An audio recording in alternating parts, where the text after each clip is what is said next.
Wish you a very happy Women's Day. మనం ఒకసారి గుర్తు చేయండి, వాళ్ళతో ఒక చిన్న ప్రతిజ్ఞ లాగా తీసుకోండి. ఏంటంటే అది చెప్తాను 2 మాటల్లో, అంతగా ప్రతిజ్ఞ ఏమీ లేదు, 2 మాటల్లో నేను చెప్తాను కాబట్టి అప్పుడు మీరు దయచేసి చేయండి. అది కేవలం మీరు ఆత్మతో చేస్తారని నేను అనుకుంటున్నాను. దానికోసం అందరికీ మనస వాచ కర్మణ సురక్షితంగా చూస్తానని ప్రతి మహిళ ఎదుట వినమ్రంగా అభిమానంగా ఉంటానని వారిని సదైవ గౌరవంగానే చూస్తానని ప్రమాణం చేస్తున్నాను. వినమ్రంగా అభిమానంగా ఉంటానని వారిని సదైవ గౌరవంగానే చూస్తానని ప్రమాణం చేస్తున్నాను.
చెప్పేది ఏం లేదు, మీకు ఆల్రెడీ తెలుసు.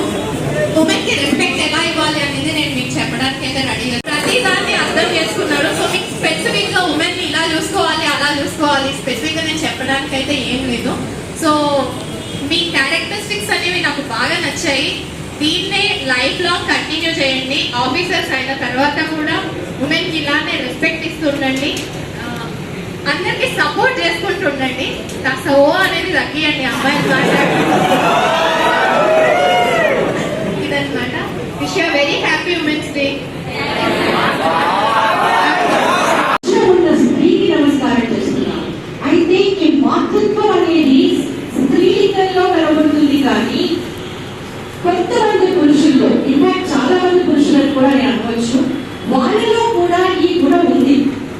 వాళ్ళు కూడా క్షమిస్తారు, వాళ్ళు కూడా తమ పిల్లల్ని, తండ్రి కూడా క్షమిస్తారు, సహోదరుడు కూడా క్షమిస్తారు, స్నేహితుడు కూడా క్షమిస్తారు.